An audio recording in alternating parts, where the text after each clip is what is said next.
Every flight begins with a fall by SilentTeyz. Chapter 5. The Breaking Point.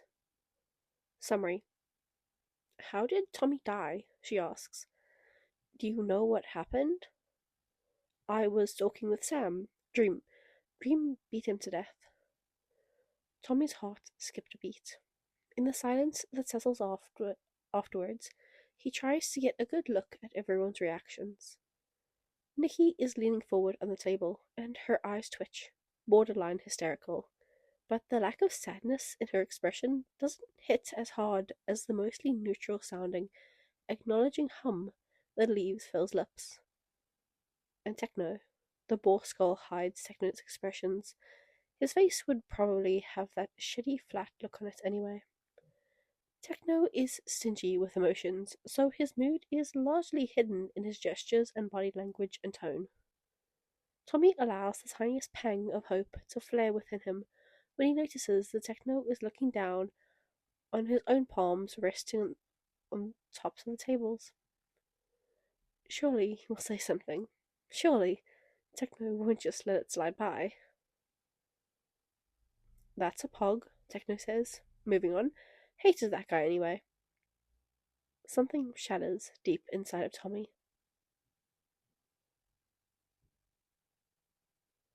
Dead. Tommy is dead. Obsidian burns his back. The heat embraces him, tucking under the blanket of suffocating warmth, but he is cold. Tommy is cold because he is dying. Breathe. Tommy is not dead. Tommy is not dead because he respawned. Tommy's alive. He is in Phil's house. Right? Shit. Fuck. Tommy can't see anything. He is blind, and all the sounds have disappeared too. But if he's not at Phil's house, then where is he at all? Where is he? It smells like baked bread, like bakery bread, pain oil, and like somebody hadn't had a shower in a long time. Oh fuck. He is the one who smells, isn't he? Concentrate.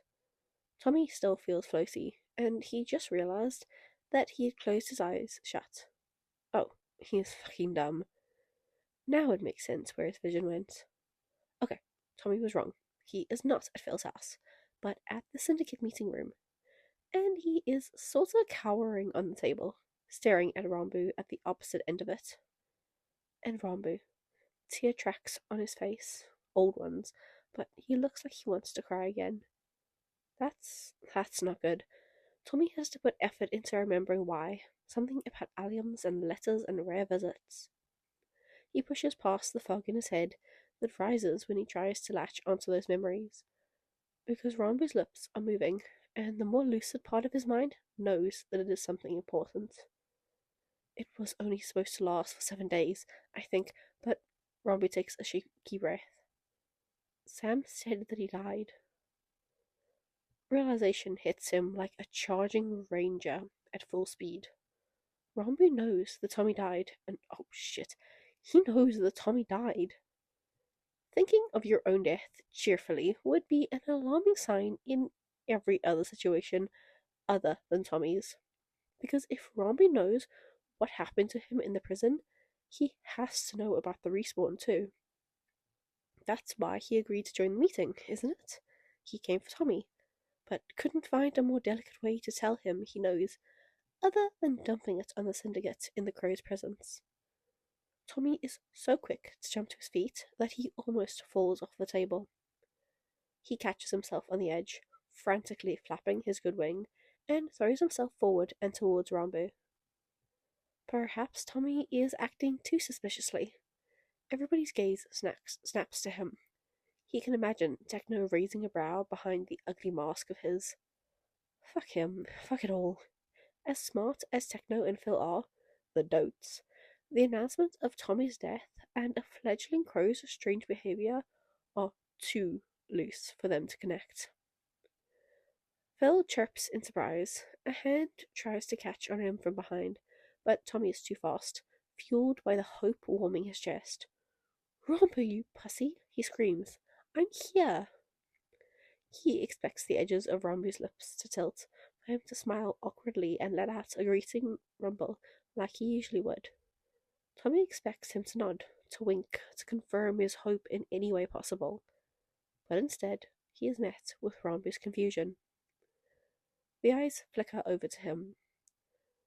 The eyes flickering over to him are coloured differently, but they both reflect how the crow freezes in front of Rambu.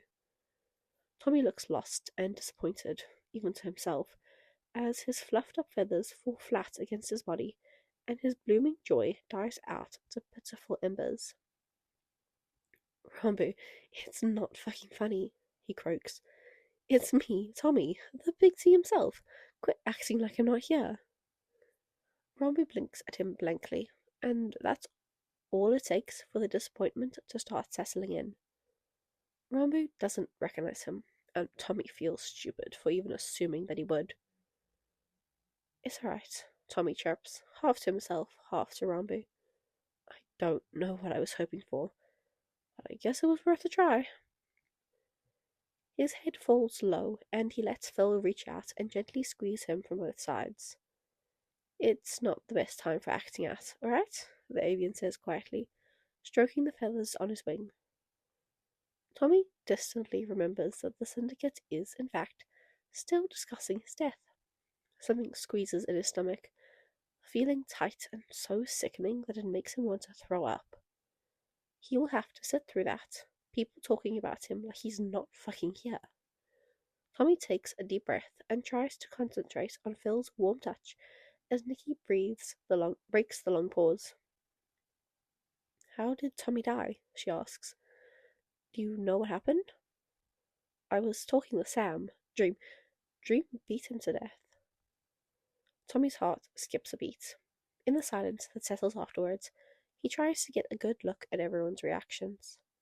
Nikki is leaning forward on the table, and her eyes twitch, borderline hysterical, but the lack of sadness in her expression doesn't hit as hard as the mostly neutral sounding, acknowledging hum that leaves Phil's lips. And Techno. The boar skull hides Techno's expressions. His face would probably have that shitty, flat look on it anyway. Techno is stingy with emotions, so his mood is largely hidden in his gestures and body language and tone. Tommy allows the tiniest pang of hope to flare within him when he notices that Techno is looking down on his own palms, resting on top of the table. Surely he will say something. Surely Techno won't just let it slide by.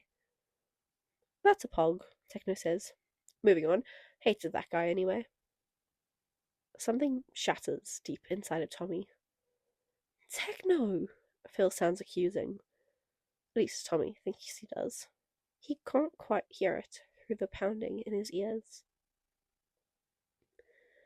Techno has all the reasons to hate Tommy, Nikki says defensively. Techno nods at her gratefully and raises his arms in the air.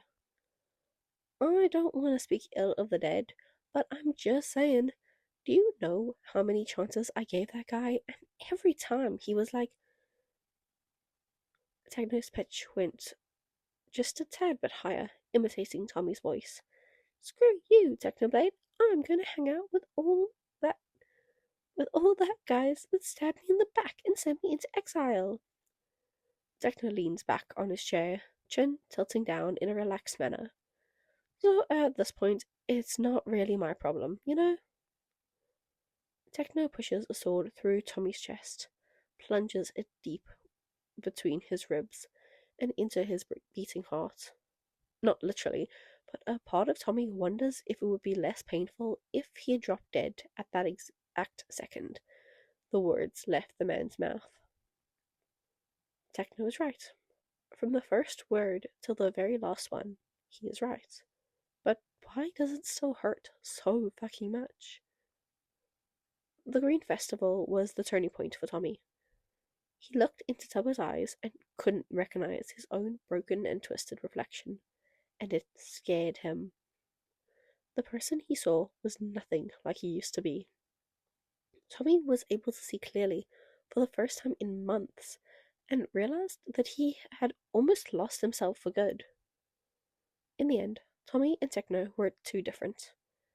Their ideals, goals, and beliefs never really overlapped fully, and it stood in between their relationship, time after time. And it hurts, alright? Because Tommy cares. After fucking everything, he still cares about every person he got attached to and was betrayed by. And Techno's not an exception. It's hard to erase the admiration for someone who he used to praise and look up to for literal years. Techno didn't have to help him, but he took Tommy in at his lowest point, and he is fucking grateful for that. Tommy didn't regret his choice at the Green Festival. He did what he thought was best at the moment, and feels guilty that it ended with Techno left behind alone in the middle of enemy lines, feeling betrayed and thrown away. Even after all these months, he still secretly hopes that they'll be able to mend their relationship once again. But Techno clearly doesn't feel the same way. It's fine. Tommy is not going to break down because someone he cares about had basically wished death upon him. If Techno wants to hate him, fine. Tommy will return that rage tenfold. Deep down, he knows he can't override his attachment with hatred, but he will try really fucking hard to let himself pretend he can. Tommy can't be dead, Nikki says, her voice breaking through the fog in his brain. Tommy can't die. Phil tilts his head in agreement. I haven't seen the corpse yet. He looks at Rambo, and it has gotten quieter, so I think he is still stuck in the prison. But Rambo fiddles with the pocket of his suit and sighs. Alright. Phil opens his mouth like he is about to add something, and that is the moment when Tommy finally snaps. He is afraid of Techno, heavily so, yet at that moment he sees nothing but red, and his veins burn with overwhelming rage. Phil yelps when Tommy pecks his palm harshly and lets him out in surprise. The healthy wing swings open in an attempt to make him look bigger and more intimidating, all growls and hisses and exposed sharp claws. Tommy makes it to the other end of the table and launches himself at Techno with a battle cry. I'm going to kill you, he screams. I'm going to gut you and dance on your fucking grave. Almost every inch of Techno's body is covered with heavy armor. The only thing protecting his neck, however, is the loosely hanging cape. Tommy would reach it, would tear his skin to shreds and slice his throat open. But Techno throws his arm forward, another right glints with enchantments, and he is knocked back on the table with a heavy thud. The landing is harsh, but it's nothing compared to the wave of agony that tears him from inside. Tommy whimpers, scrambling himself up, and sees Phil shoot up from his seat. Techno, what are you doing? I didn't do anything. It's the thorns on my armor, Techno says defensively. Phil, is your bird alright? Nikki asks, voice concerned. It feels as though someone dumped an entire bucket of ice on Tommy. Your bird. Like Tommy is some kind of pet. Nikki recoils with a startled yelp when the crow goes for her hand and almost scratches her finger. I'm not even a real crow, you asshole, he hisses. I'm sorry, Nikki, Phil shakes his head. I don't know what got to him. He's normally not that hostile. Phil rounds the table to grab him, and Tommy bites down a whine of pain as he throws himself out of the avian's reach.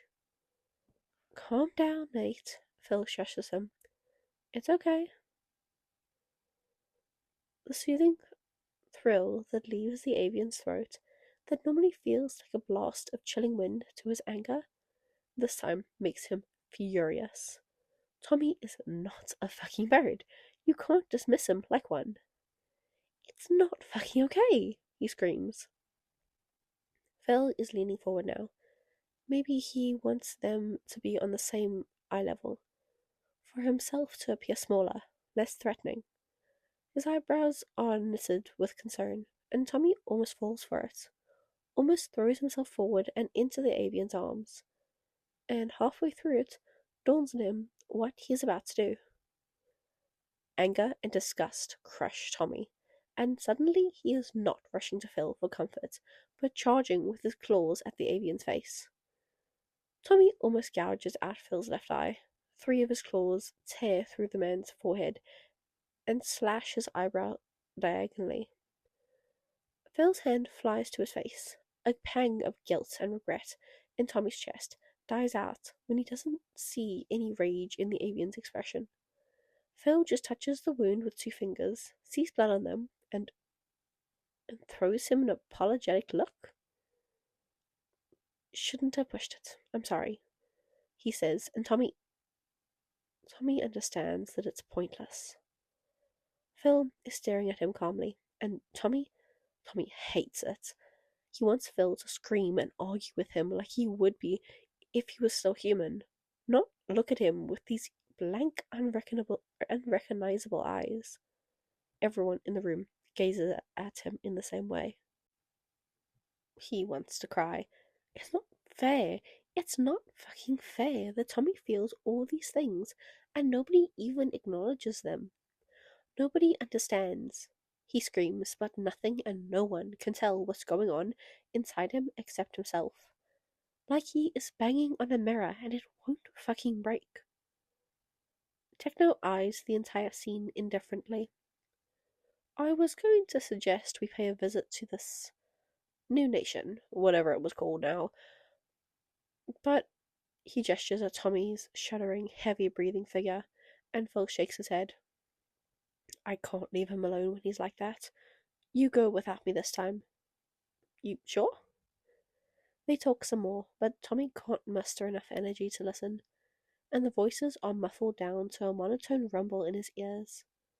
What's the point, anyways, if none of their words are addressed to him? Techno leaves first. Nikki and Rambu walk side by side, both sending lost, concerned looks in his and Phil's directions. Come on, mate, let's go home, the avian says. Now that anger has died out, Tommy feels hollow, as though someone carved out his insides with a knife and stuffed him with frustration instead. Tommy lets himself be wrapped in the long cloak and carried out of the room. The first thing Tommy does when he is released into Phil's house is hide behind his box. He knew it before and he knows it now, that nothing is stopping the avian from getting him out if he would want to. But it gives Tommy's startled bird brain a mere sense of safety and security, and he needs it now more than anything in life. Besides, he is mad at Phil for manhandling him and for treating him like an animal. But you are an animal, something whispers in the back of his mind, and Tommy mentally flips someone off. Techno? Phil? Himself? As he tries to distract himself by concentrating on the deep, burning feelings inside of him. Tommy's not upset, for the lack of a better word, only at Techno. The feeling of glass shards tearing through his lungs on each breath stabs again when he peeks out of his shelter and finds Phil rummaging through his chests, one hand pressing against the fresh cut on his face and the other reaching for a healing potion. He looks too casual for a person who just learned about someone's death.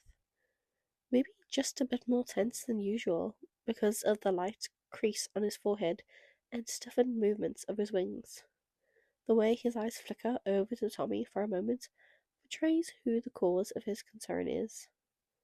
Any other time it might have warmed up his heart, but right after what happened at the syndicate meeting, Tommy wants to wail his throat out.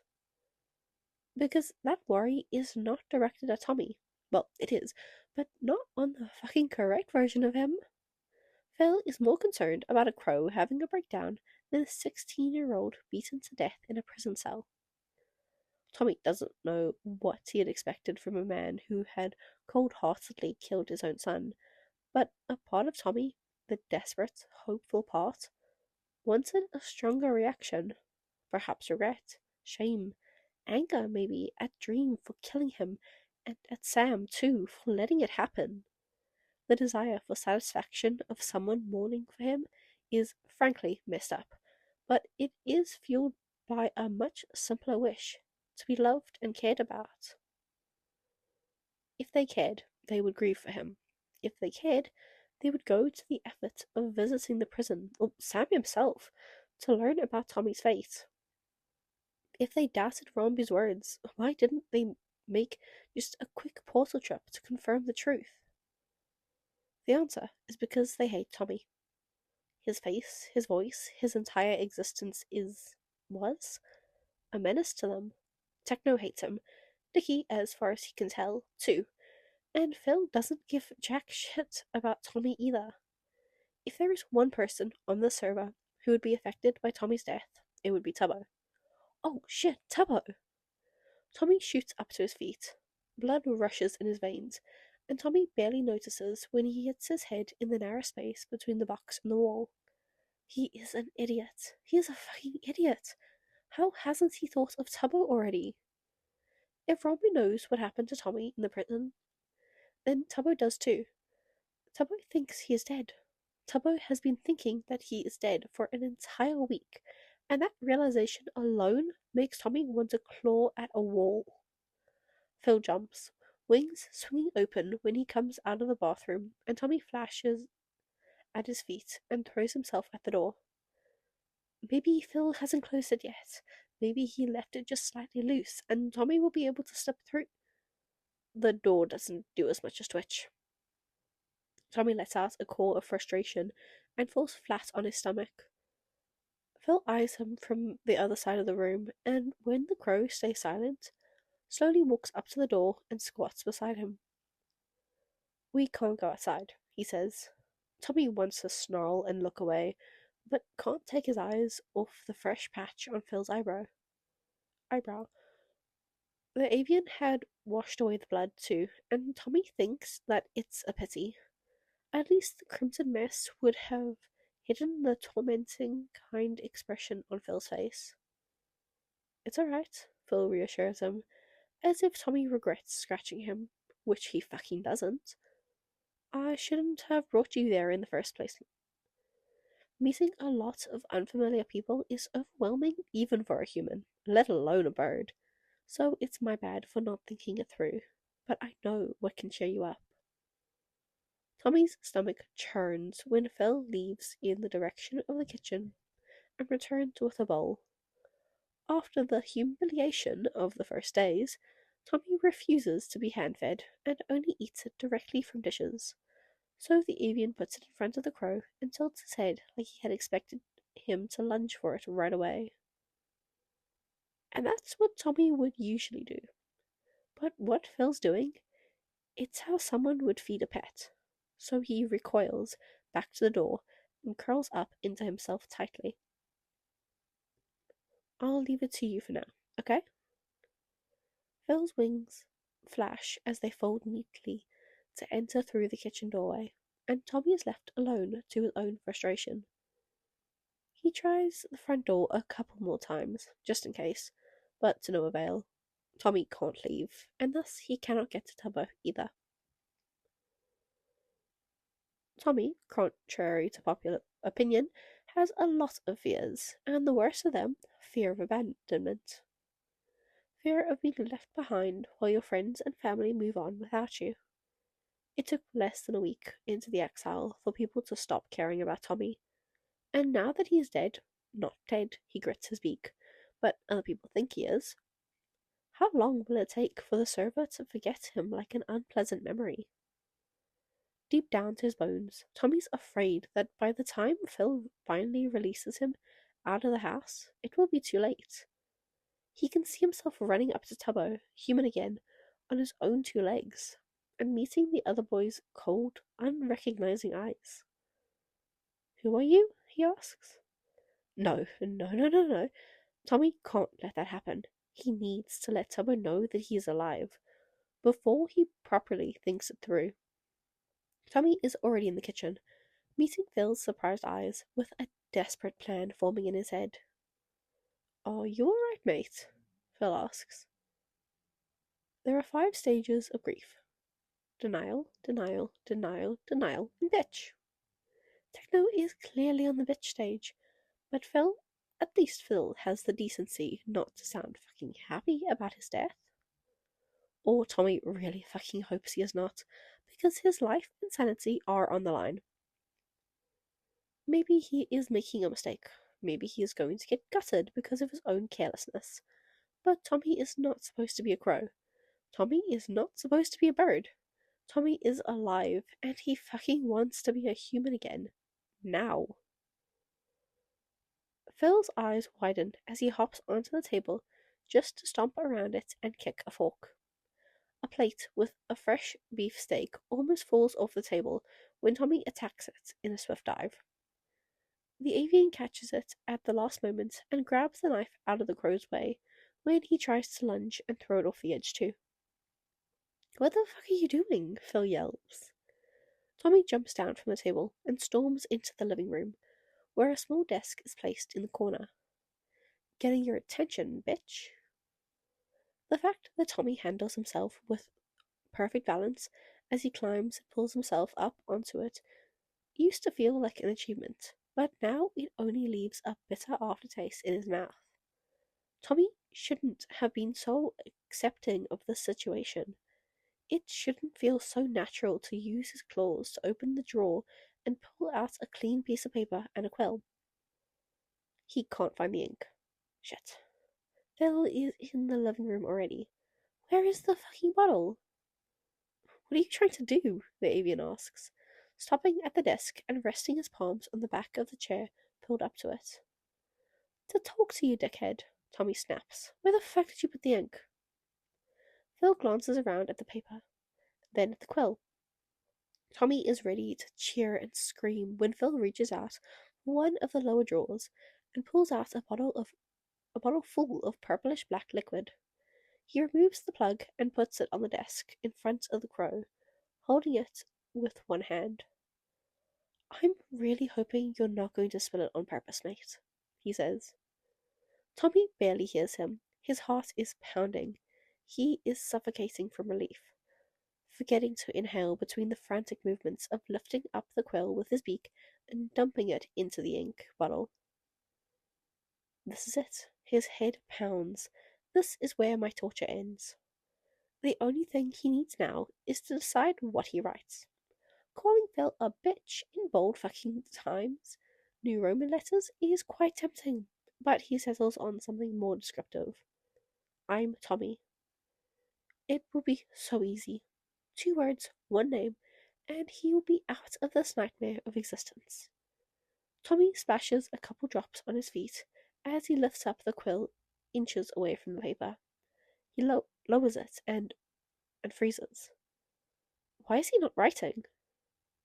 Tommy stares at the paper under his feet, at the quill awkwardly clenched in his beak, and he doesn't understand why his mind goes so suddenly blank. He tries to imagine his name in Wilbur's quaint handwriting, put into the Declaration of Independence, or his own crabbed scribbles in the prison visitation agreement, but the memories blur into undecipherable coloured spots. What the fuck? First, Tommy couldn't read the simplest of words, and now he can't remember how to write his own name? Something happened to his mind. This is not normal. This is the furthest possible from normal. What the fuck? What the fuck? Tommy chokes on air. He can feel his lungs tightening, his breath cutting off short. Tommy would start slipping into a fog of panic if it wasn't for the sudden touch. Phil. Phil is still here, and Tommy has no way of telling him the truth. The avian can't help him. Nobody can help him. Tommy is stuck. One thing is laying low for the sake of his own safety. One thing is pretending to be a crow so that he doesn't get stabbed by Phil Techno. Completely another one is actually being stuck in the wrong body while actively losing his memories. Phil gently pulls the quill out of his grip and has the audacity to chuckle at him. Mate, you can't write. You're not a human. You're a crow.